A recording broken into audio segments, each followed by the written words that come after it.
I'm Mike Van Dusen, Deputy Director of the Woodrow Wilson International Center for Scholars, and it's my pleasure to welcome you to today's Directors Forum with Jan Kubiš, Minister of Foreign Affairs of the Slovak Republic.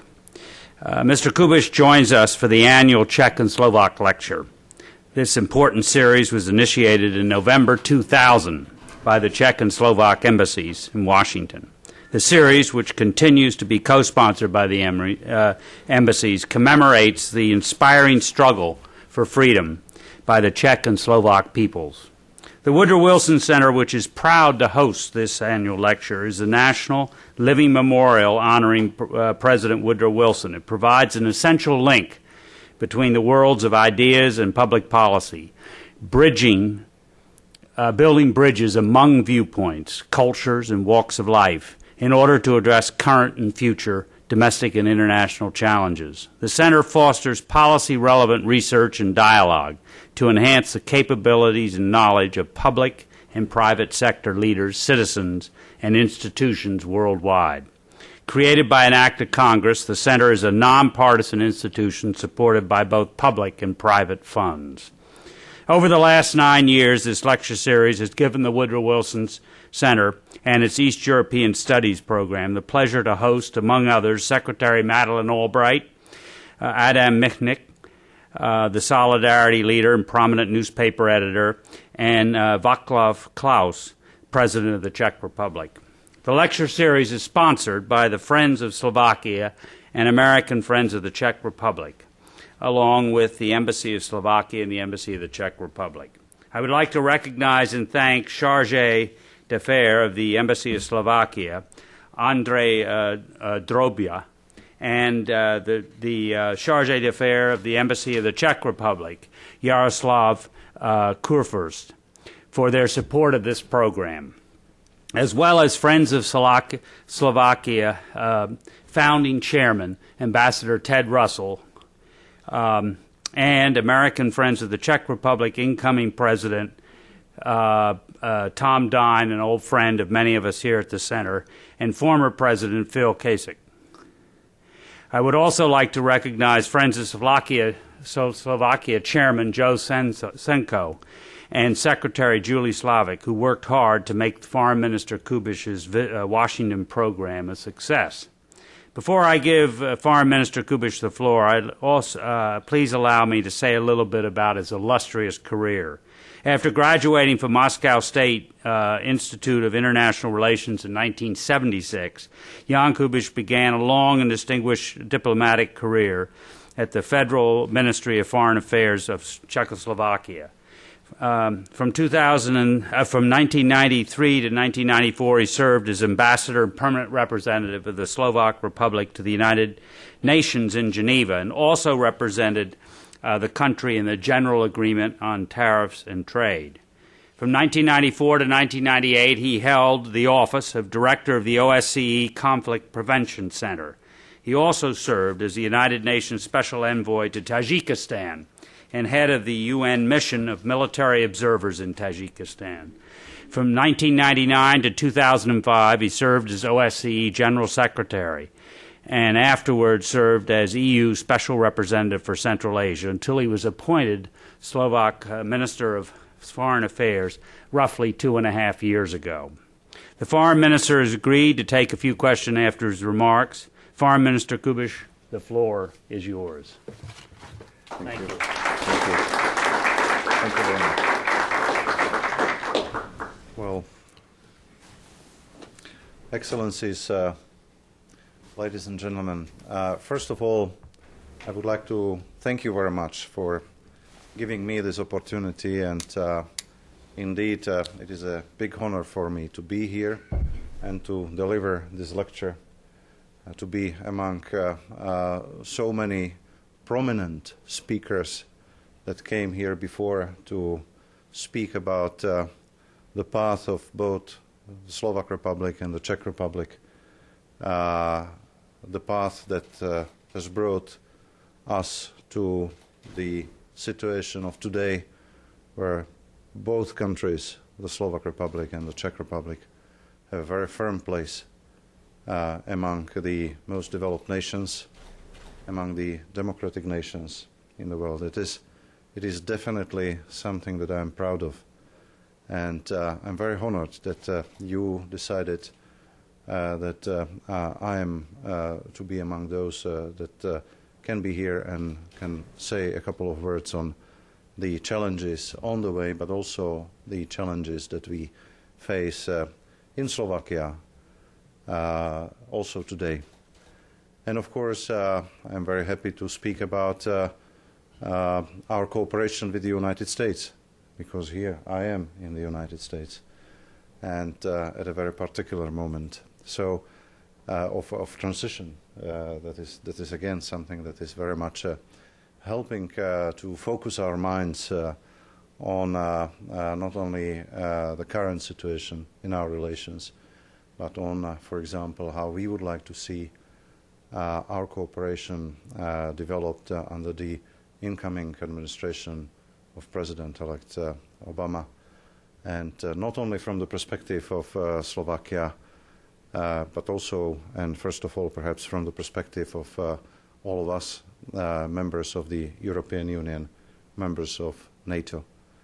And this is something, again, that is very important, at least for my country, because Slovakia, that was not there only some 16 years ago, and previously, as Czechoslovakia was for many decades a part of the communist system, now is in a position to take over its degree of responsibility for not only our own matters, but also for global issues, for global challenges. This is definitely an honor for us. Of course, this is a particular autumn, as I said, because of the transition, but autumn has a special meaning for my country, and to that extent also for the Czech Republic. And this is the year 2008, and years ending with digit 8, they have a special meaning for be it Czechoslovakia or the Czech Republic and Slovakia. First of all, for Slovakia, it is definitely something to be remembered also when I take into account the year 2008. This is the year when we, for the first full year, enjoy, for example, such an achievement as being fully integrated in the Schengen system. It is free movement of our citizens, of our people within most of the European Union. For you who were born here in the United States and who had never witnessed problems with free travel, free movement of people, that might seem as not a big achievement. For the majority of our people in Slovakia, in the Czech Republic, in Central and Eastern Europe, this is indeed a major achievement. I remember how difficult it was for me when I was unable, and I was born in Bratislava, it means 68 kilometers from Vienna, how difficult for me it was to understand, and I was unable to understand this, that I cannot travel to visit Vienna, although my father used to go there by tram every other day, because there was a tram connection between the two cities before the war. And then I, for the first time, visited Vienna when I was, if I'm not wrong, 33. So that's why I'm mentioning this, and that's why 2008 and the full Schengen system availability is important. But for my small new country, the year 2008 means the year of a decision that Slovakia will become, as of the 1st of January, member of the Eurozone. Again, a very big achievement, because by this we have moved to the category of the most developed countries of Europe, and we have moved to this exclusive club. And this is not just a symbolic move. This is a move that is a confirmation of a very solid situation of our economy, good development, good perspectives. I will come back to the issue. But of course, years ending with digit 8, they are important also if I take into account the historic perspective of the two countries. It is definitely special. First of all, this is the year when we commemorate the 90th anniversary of the founding of the Czechoslovak Republic, for whose emergence we owe that much to the United States and its President Woodrow Wilson. And I am very happy that I can be here and say this, here in the premises and in the monument, a living memory to President Wilson. And of course we owe the creation of the Czechoslovak Republic to all those Slovaks and Czechs that then lived here and worked here in the United States. Of course, we honor also those who worked in then the countries of Austro-Hungarian Empire. But we know how important was the role of, for example, the Slovaks here in the United States, how much they worked for the creation of Czechoslovakia as they ideally conceived it, as a state of two equal nations, Slovaks and Czechs. That is an achievement, that is something that we remember, and we will remember it, because we should not forget, notably for Slovaks, that move not only helped us to develop as a strong independent nation. I don't think that it's an exaggeration, but it helped us to survive as a nation because of the situation prior to the creation of Czechoslovakia in the part of the Austro-Hungarian monarchy that became eventually today the Slovak Republic was not the easiest one.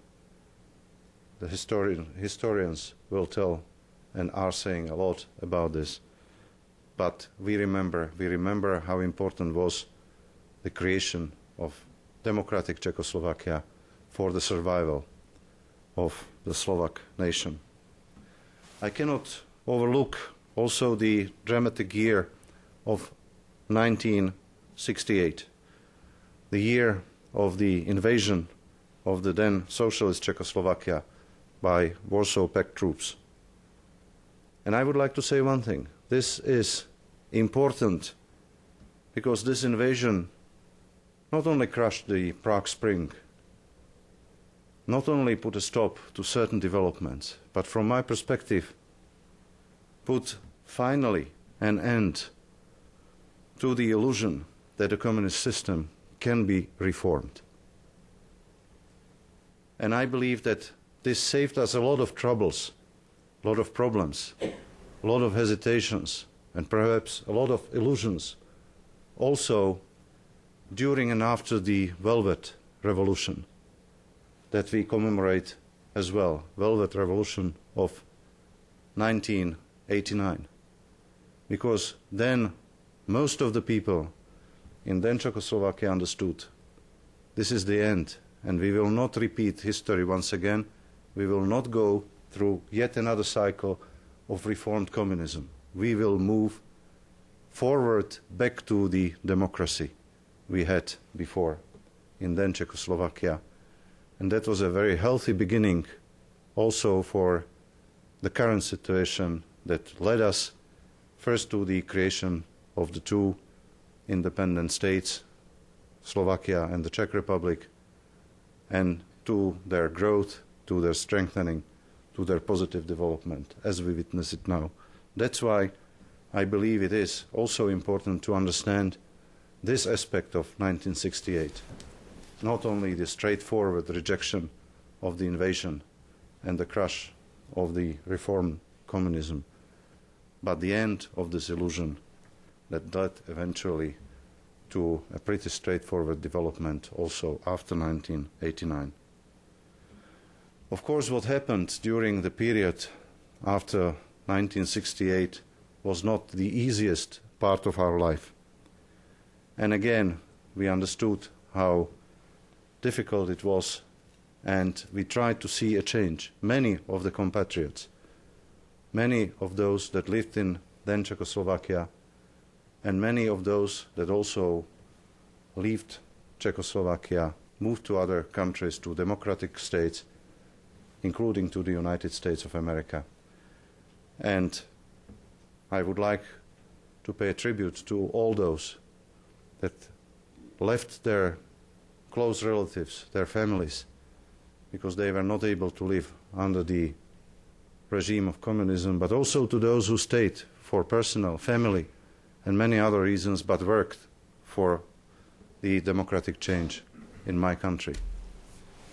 I would like to remember yet another event in this path of then still Czechoslovakia towards democracy. It's the candlelight Christian demonstration that took place in yet another year ending with Digit 8 in 1988 in Bratislava in March. That was a major demonstration, a massive demonstration organized by Christians for human rights and civic freedom. And although it was suppressed by the authorities then, it took only 1 year plus to the Velvet Revolution. This was a sort of spring of the Velvet Revolution in the Slovak Republic. And I would like to honor those that came to the streets and that suffered subsequently for this expression of their wish to have a free and democratic then Czechoslovakia. I'm very glad that all the events led us to the fact that in the Slovak Republic we commemorate the 17th November as our national day of the fight for freedom and democracy. After a peaceful division of Czechoslovakia on the eve of '93, Slovakia launched on an independent path of continuing transformation to an open democratic society and socially oriented market economy. It was not a straightforward way. It was, notably in the 90s, a very difficult period of trials and errors, of movement forward, but also of some deviations, of sincere efforts to strengthen not only Slovakia as an independent nation, but also to build it as a democratic society, and contrary to that, worked some forces and some individuals. They wanted a slightly different part of our development. Those of you that remember, and we remember because we lived through this, we remember as well that it was indeed not a straightforward, not an easy period, but it helped us. It helped the society in my country. It helped this new country of Slovakia, because all these trials, errors, all these challenges, all the deviations, all the pressures, but also all the victories, they strengthened our society, then strengthened our resolve. They strengthened our orientation towards normal, democratic Slovakia. And finally, all this brought us to become a full-fledged member of the European Union and NATO 5 years ago. So although it was difficult, and I remember that in the 90s there were many, not only critical voices, but people desperate with what was happening, eventually, in my opinion, it helped us. Because with this kind of vaccines we received in our society, with this kind of upsurge of the civil society in my country, I believe that now we are more resilient to eventual problems, to eventual challenges, to eventual and existing attempts that are there, not only in Slovakia, but in all the countries of our region And when speaking about certain challenges, they are existing in the whole Europe or in the most of the European countries. These are challenges that are brought by, be it this very rapid, from a historic perspective, transformation in our countries, but also challenges that are brought by the processes of globalization and changes in traditional ways of life, challenges that are brought by the increasing waves of immigration to European countries, and immigration that is bringing very often different attitudes, different values, different cultures. And it is not an easy situation. When speaking about our region and about our way towards this situation, when we can and are a proud member of the European Union and NATO, I would like to stress the immense help we have received from our friends abroad, and the immense help that we received notably from the United States of America. Again, I'm coming back to the 90s, and although, as you heard from my CV, as of 94, I served abroad. I was not in Bratislava, but I was in Vienna. And Vienna is only 68 kilometers. And I worked for an organization that was, among others, focusing on the issues of democracy, human rights, freedoms.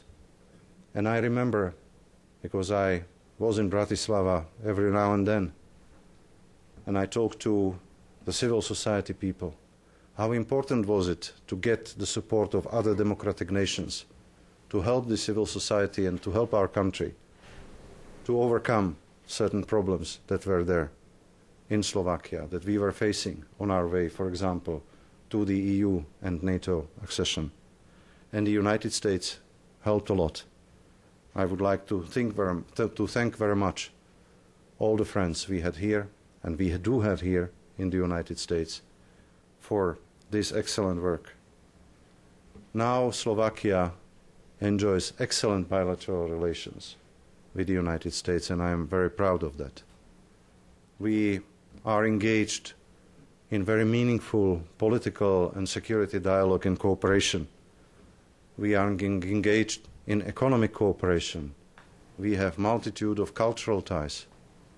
Our citizens, they travel to the United States. Citizens of the United States travel and visit friends and relatives in Slovakia.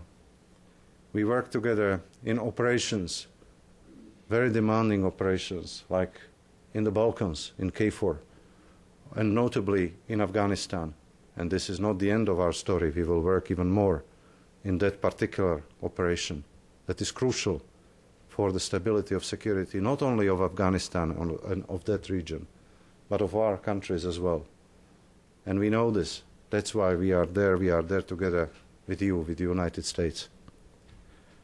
And of course, this good state of relations, bilateral relations, is now and then confirmed by high-level visits, and I am very glad that it was the case also during the visit of President Gasparovich to the United States only 1 month ago, when they, during his meeting with President Bush, confirmed this excellent state of our relations and very good and promising perspective cooperation we have and will have. Notably as well in Afghanistan. That was, by the way, one of the topics that we discussed, or they discussed. I was present at the discussion. And I am very pleased, once again, that this is manifested by such strong moves of friendship, partnership, and support as the move to include Slovakia and the Czech Republic and others to the visa waiver program. I would like to thank President Bush and his administration for this excellent initiative. That will be remembered. That will be remembered well in my country. Because as I said, for us, freedom of travel, it's not just simply a matter of getting from point A to point B without administrative complications. It has a major psychological effect. So once again, and here I would like to use the opportunity also to thank all of you, the US friends of the Czech Republic, friends of Slovakia, my friends, for all your assistance, for all your help you have provided in getting us to this visa waiver program, for all your work with those from the Hill, from the administration, because we needed this assistance, we needed this help. It was very valuable, and it helped. We are there. And it is symbolic that we enjoy this freedom of travel between Slovakia and the United States, Czech Republic and the United States, from this very symbolic date of the 17th of November, from the date linked forever with the Velvet Revolution. This is also quite telling, because these symbols, they are also telling a lot about sensitivities, affinities, and empathy that is there. It was possible to have it started on the 16th or on the 18th or on the 20th, or doesn't matter when. But it was decided that the 17th is telling, and it is indeed telling a lot. Slovakia today is a success story. I don't hesitate to say it. Just take what I have described, our membership in NATO, our membership in the European Union, the fact that we are introducing euro as the first country of the Central and Eastern European region, the first truly post-communist country, because Slovenia introduced euro a year ago, but you would not mark that country or label that country as a post-communist country. It was a different story. So this young nation, Slovakia, that has not been there 16 years ago, has managed to join this club, exclusive club, as the first country of all other countries that started some 20 years ago their transformation from the communist system to democracy. I'm very proud of that. I'm very proud that we are moving forward very strongly in economic terms. Yes, of course, we feel the recession, less the financial crisis, because our country and our economy is small, and basically our banking sector was reformed before privatization a couple of years ago, so basically it's sound. We don't have problems with regard to financial crisis.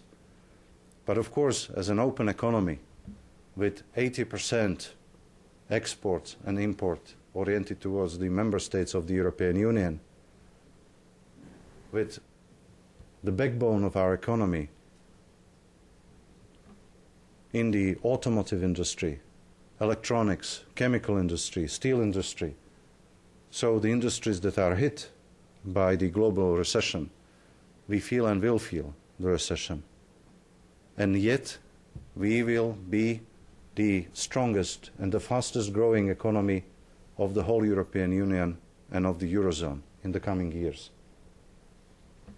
Yet another manifestation and demonstration how far we have gone in the 16 years of our independence. In the third quarter of this year, we registered a growth of 7.1% of GDP. This year, the growth will be well above 7%. And as I said, all the predictions of the European Commission, IMF, European Central Bank, and our economists are telling that we will be the fastest growing economy of the European Union and Eurozone in the years to come. Of course, we planned for more, and I'm not hiding that we will suffer. Next year, most likely we will register the growth of only, quote unquote, 5%. But we planned for 6.4 only half a year ago. So this is telling as well that we will be hit by the recession, most of all because of this openness of our economy. But to be a successful story, it's not enough just to consume this success. We still feel that there is a depth we have. We feel that we have enough experience from our uneasy, sometimes complicated transition that we can share with other countries. And we take this as our duty. So we have started early enough, and we work with the countries of the Western Balkans. We work with the countries to the east of our borders, with Ukraine, with Belarus. But we work also with Cuba, perhaps not that known, but representatives, for example, of our civil society do a lot in Cuba in trying to be in touch with those that have different opinion from the opinion of the government. We try to work with the government as well. But we remember how important it was to have contacts during our problematic times with the outside world, and to have a possibility and to get support to the civil society. And we are trying to help others in this way. So we are engaged and will remain engaged. We are engaged also at a state-to-state level.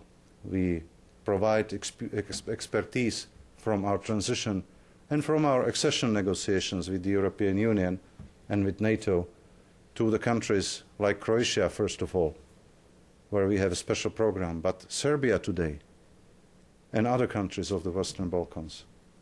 We have a special program already for several years, an action plan, governmental action plan between Slovakia and Ukraine with regards to the European Union.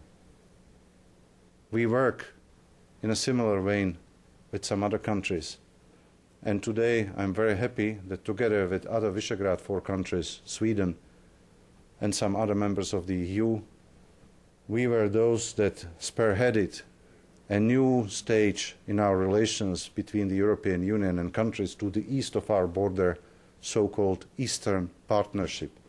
Basically a new quality relationship between the member states of the European Union and the European Union with countries like Ukraine, Belarus, Moldova, but also the Caucasus countries, that will bring them to the level of association agreements and deep free trade agreements. And we hope to move this program as quickly as possible to the fruition. The attempt is to confirm this program by the end of the year and to start its implementation as of the next year. So this is another proof that it's a multidimensional work through which we try as Slovakia to share our experiences and our expertise to help others to go through the process of transformation as smoothly as possible. The same is valid when we share our experiences from NATO accession. Slovakia serves, or the embassy of Slovakia serves as NATO contact point embassy in Kiev. And we worked with the authorities, but with the civil society in Ukraine to show the benefits of cooperation between NATO and Ukraine, but also to work against misperceptions in the Ukrainian society. And there is a lot of misperceptions about NATO in the large part of the society. And again, we believe, and we know that it is the case, that it's much better for us to be in this situation because we are a living example of successful transformation. We can deliver this kind of messages with the strength that is necessary, and we are being accepted, that we don't tutor. We simply show our own success, that it is possible. And it is also possible to have good relations with the Russian Federation while being members of the European Union and NATO, and good and loyal members. And it doesn't prevent us, these good relations with the Russian Federation, from taking a very firm stance in supporting, for example, Ukraine and Georgia in their attempts to get the membership action plan status with NATO. We worked for that before and during the Bucharest summit of NATO last spring, and this is the position of principle that we maintain also for the future. Of course, also their internal conditions must be there, but as a position of principle, we say if we wanted to get to NATO, it was our decision, and if other countries fulfill all the conditions, are ready, are contributing to the security and stability of NATO, then no one should prevent them from taking the path and from approaching NATO and from working with us, if we are prepared. So, again, an illustration how we work with regards to the countries to the east, but also we share our experiences with the countries in the Western Balkans, and we work with them to help them in their way towards the alliance. I said that we can be considered a success story, and basically all the countries of the region, because all the countries joined the European Union, joined NATO, they assume more and more responsibilities over the work of these two bodies. The Czech Republic will start as of the 1st of January to fulfill the responsibility of the presidency of the European Union, and it is a heavy responsibility, but the Czech Republic has and will have our full support. Only a week from now, I will have a meeting with my counterpart, Minister of Foreign Affairs, Mr. Schwarzenberg, in Bratislava. It is not the only meeting. We talk very frequently, but again, to go through all the questions that the presidency of the Czech Republic of the EU will face, and again, to find a way how we can help the presidency, because we consider that the Czech Republic will bear the standard not only of the Czech Republic, but all of us from the region. So this is just telling that we again reached a lot together in the region.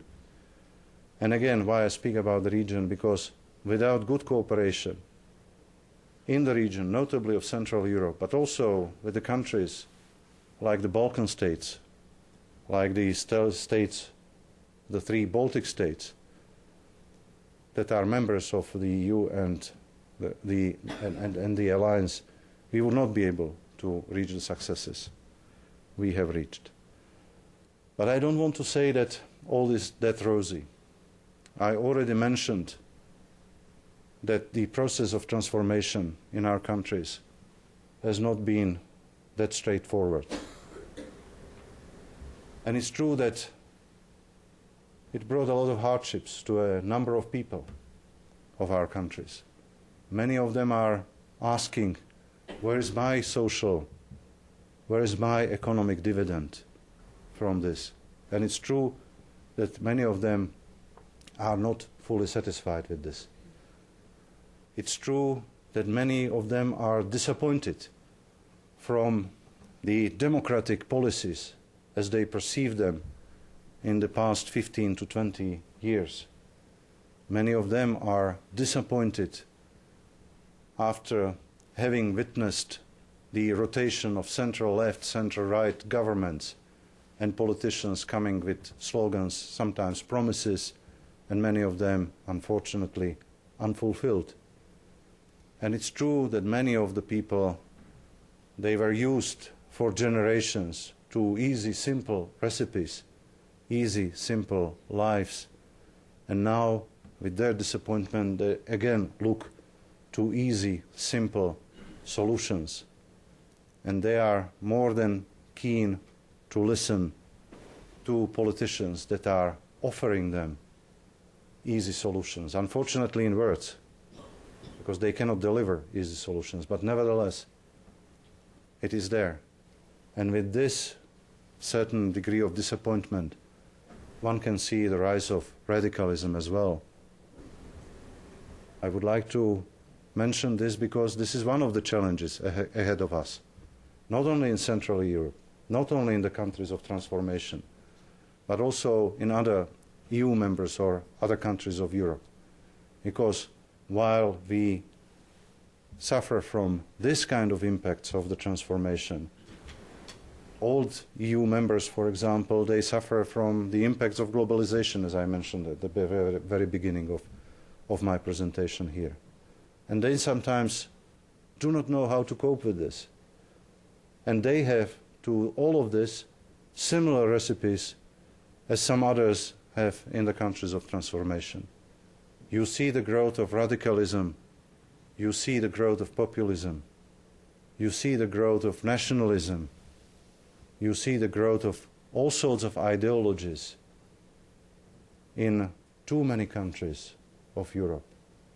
You see that political parties that are offering easy solutions at the expense of others, immigrants, minorities, that they are getting more and more popular in many European countries, including in the countries of the region. And I have to say that yes, indeed, also in Slovakia, we have some movements of this kind. We have some parties of this kind. We have some political leaders of this kind. It would be not responsible not to mention this.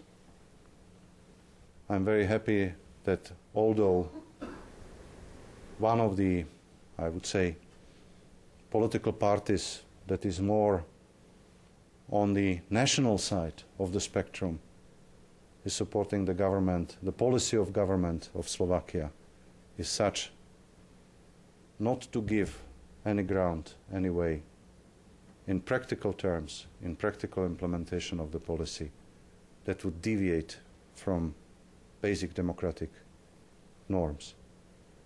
This is the policy of my country. But we have the challenge. And even worse, with this kind of challenges, you see a certain rebirth of some obnoxious movements that we thought are buried in the past. You see movements with neo-Nazi, neo-fascist ideologies.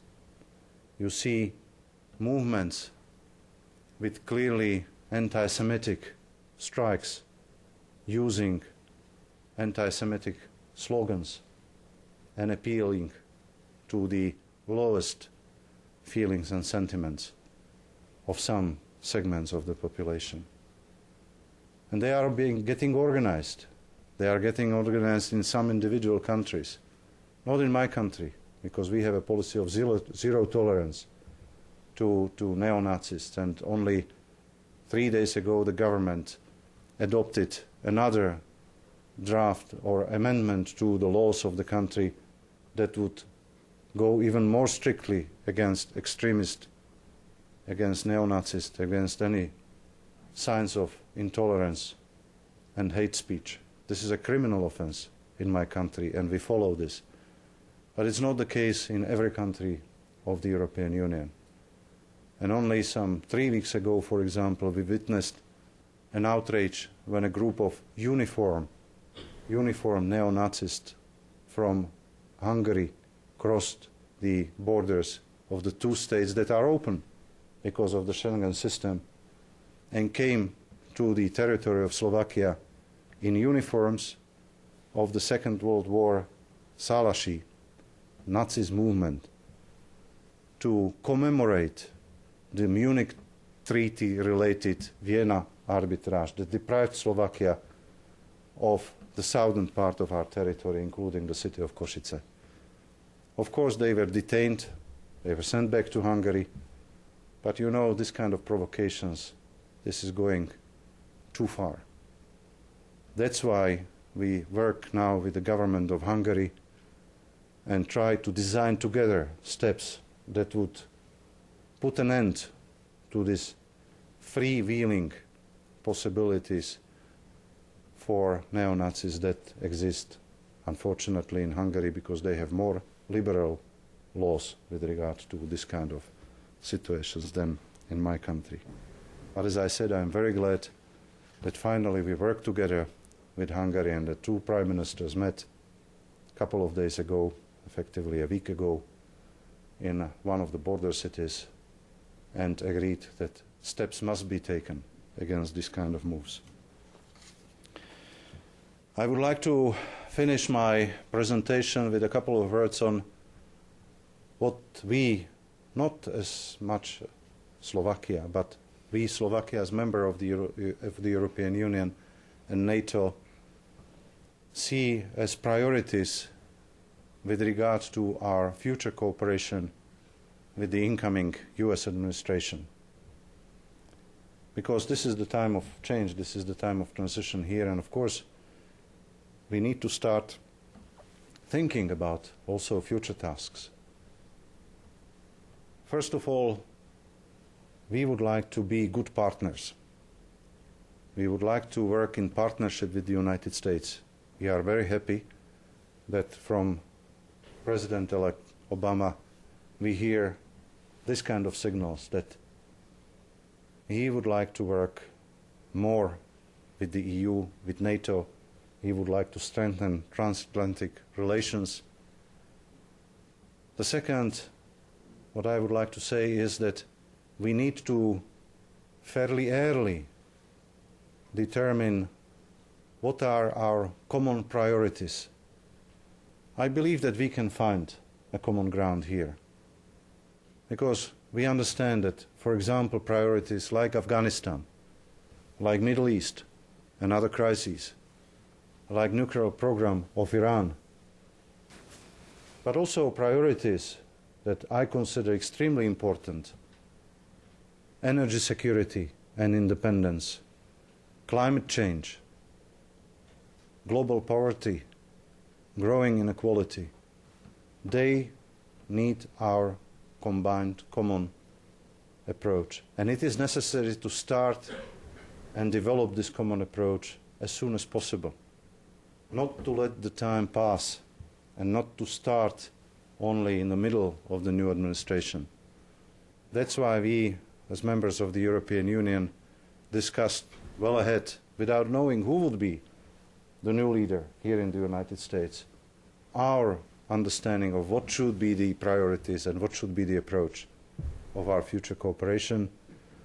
And the current French presidency spearheaded an effort to prepare a sort of position paper on that, and I know that they will be, as soon as possible, in touch with the incoming administration to work and to kickstart this joint effort as soon as possible. And of course, we need to think about not only cooperation between the EU and the United States, but also about NATO. Because NATO, this is the cornerstone of our Slovakia security, but we believe that that's the cornerstone of security, stability and development in the world from a global perspective. Although here I would like to say that there must be a certain limit to what NATO will take as its function. And we would like to see NATO to be 100% credible guarantor of our security. And in a way, to come back to the basics, to look at Article 5, whether we are prepared to deliver collectively whenever there might be a need. But NATO for us is indeed the cornerstone of our security, for us in Slovakia, for everyone. And it means strong transatlantic relations. We will always maintain this, and we will follow this line also in the future.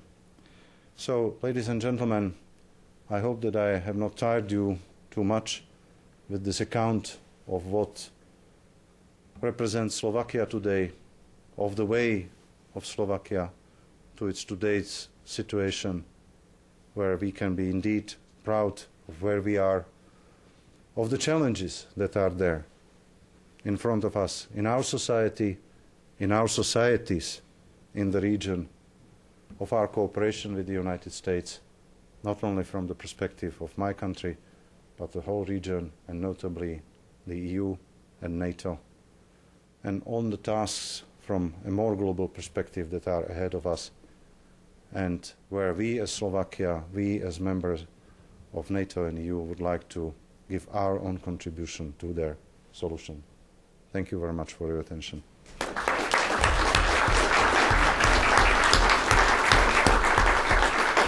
Thank you very much, Foreign Minister Kubiš.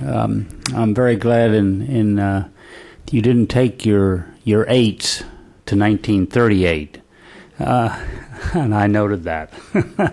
But as an American, I also want to thank you for the role that your country is playing in the Balkans and in Afghanistan, and we appreciate very much your support and your willingness to provide leadership there. I think we have time for a couple of very quick questions before we have to move on. And just identify yourself. You'll be given a mic.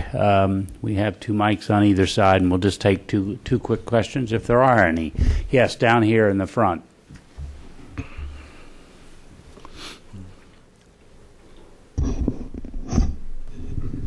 Minister Kubiš, is it on? It may not be on, but go ahead to speak. I like to. Yeah. I like to raise a question I raised with you 2 years ago and wrote about it. Not my question, but about your appearance.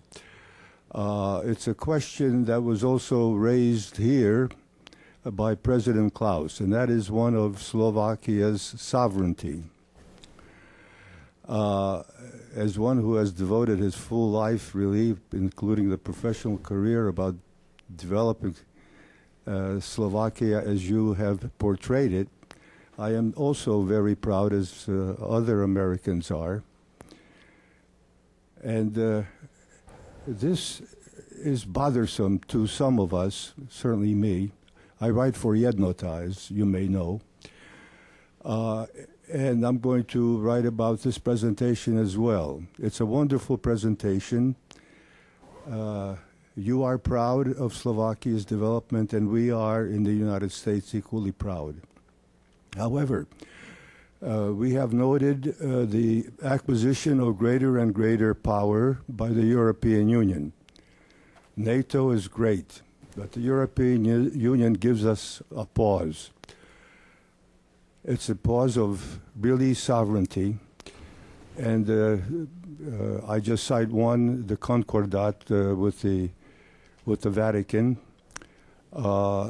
They have acquired power not only politically, socially, culturally, but militarily as well. And we wonder whether they are not going too far into the internal affairs of member countries. Please, your view after these 2 years.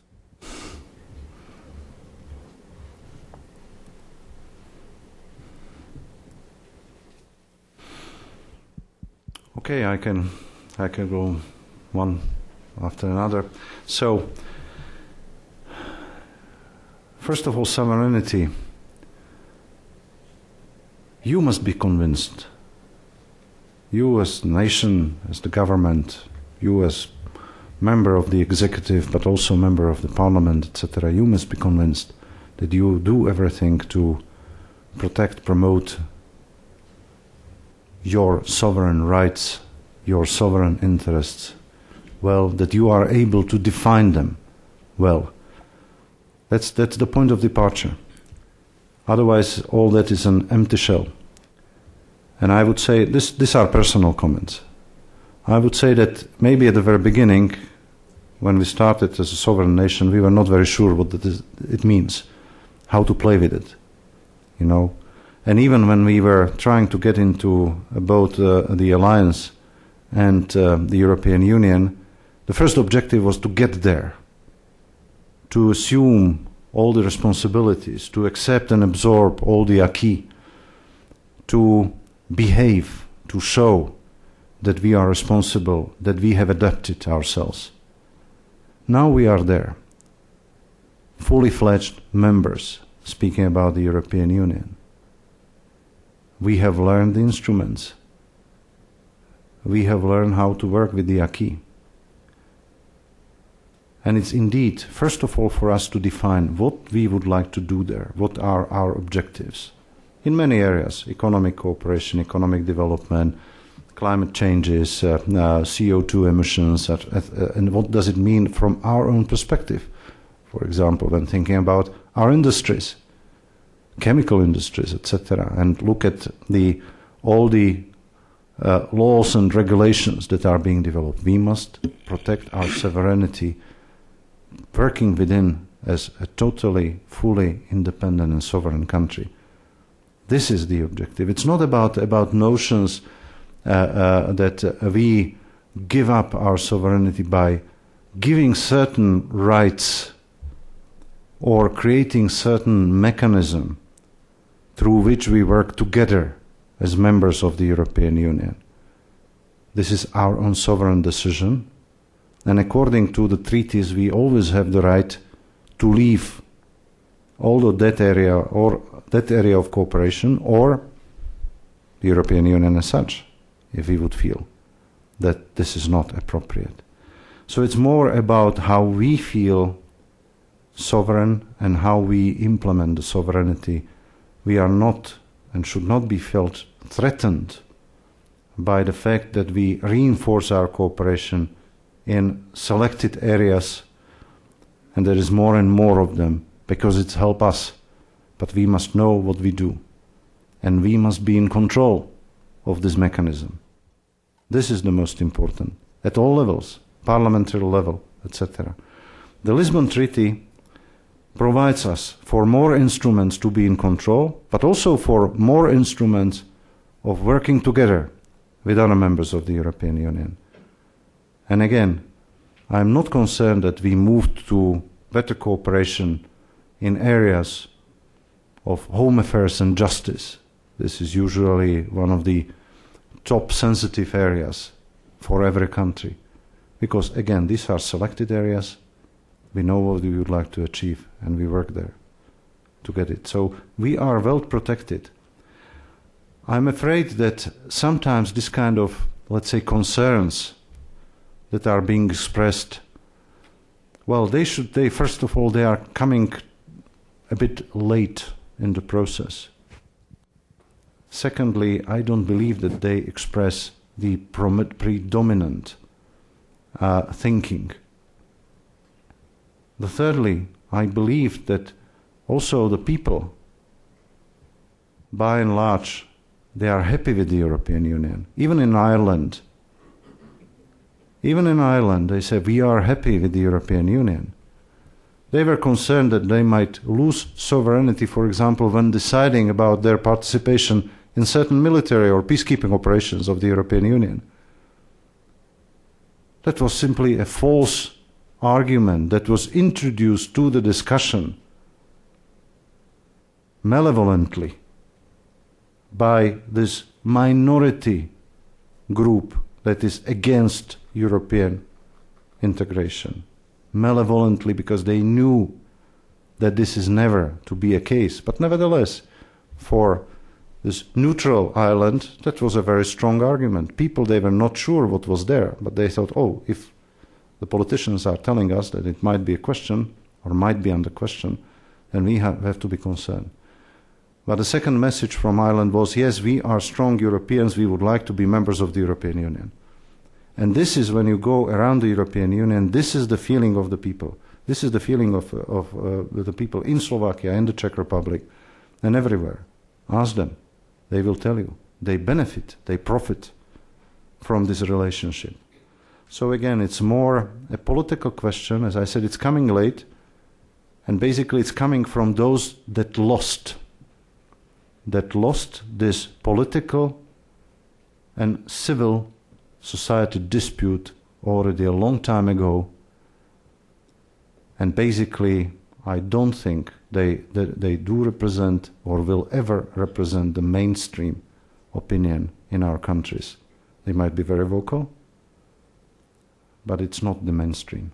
And again, it doesn't mean this enhanced, reinforced cooperation that we are giving up our sovereignty. It's more in our attitude, approach, how we are able to work with the instruments. If we know, if we have enough determination, then there is never a question about losing sovereignty. I can give you just a small example. In a very sensitive area, I might be criticized for that position, and I am being criticized, is the issue of Kosovo. I mentioned industries and economic cooperation, but this is foreign policy and security issue. We as Slovakia have not recognized Kosovo. And we were able to work within the European Union to get a solution, common solution of the European Union on a number of things without losing on this position.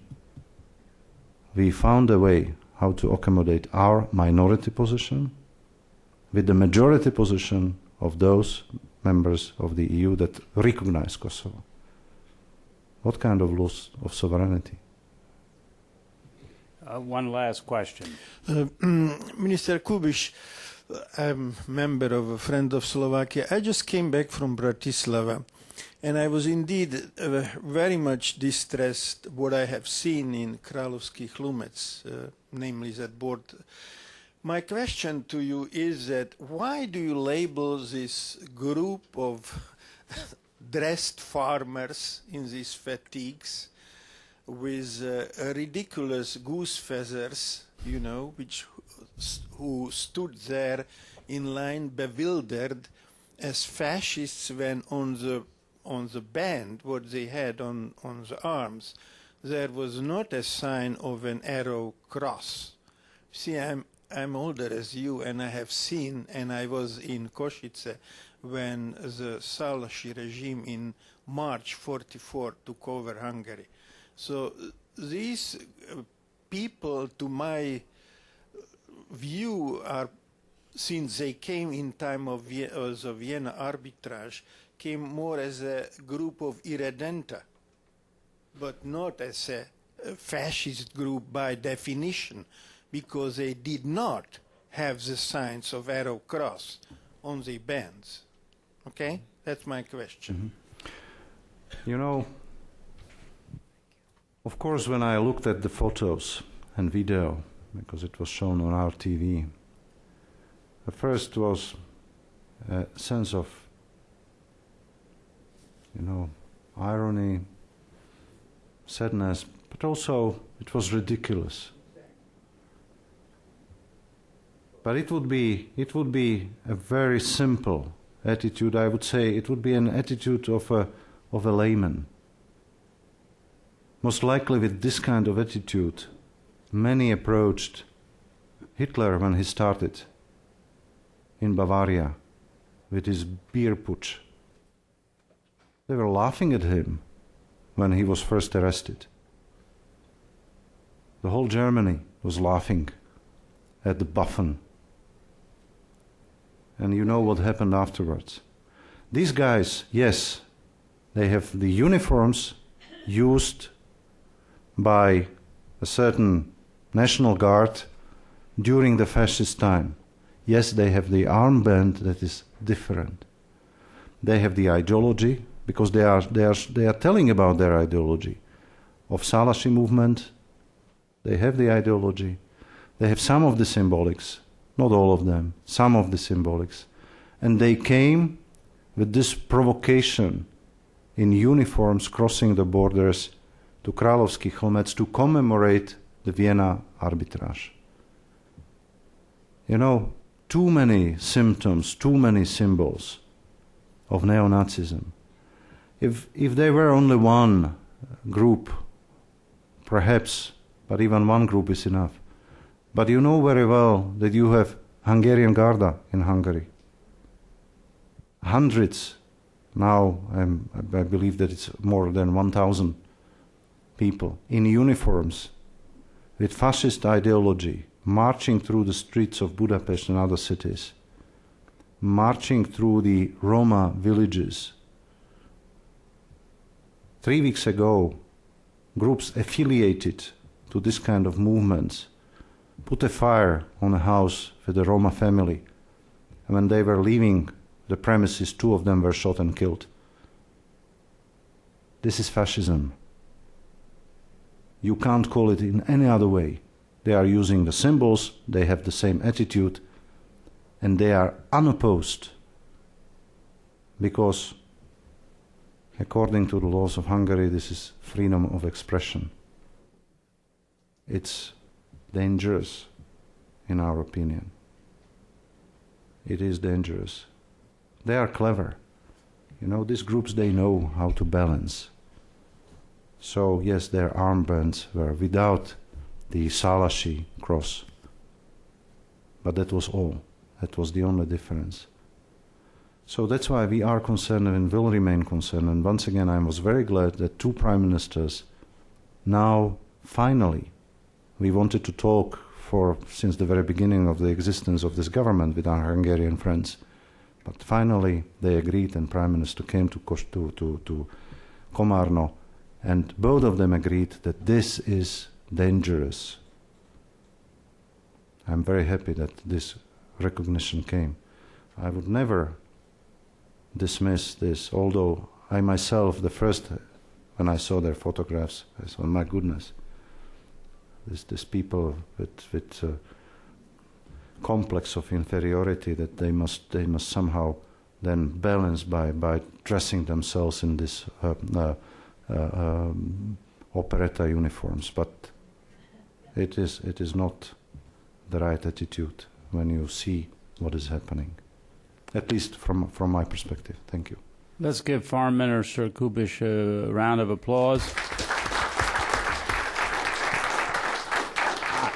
I would ask that Ambassador Russell and Joe Senko of the Friends of Slovakia and Tom Dine and Phil Kasich of the American Friends of the Czech Republic come forward. They want to make a presentation to the Foreign Minister.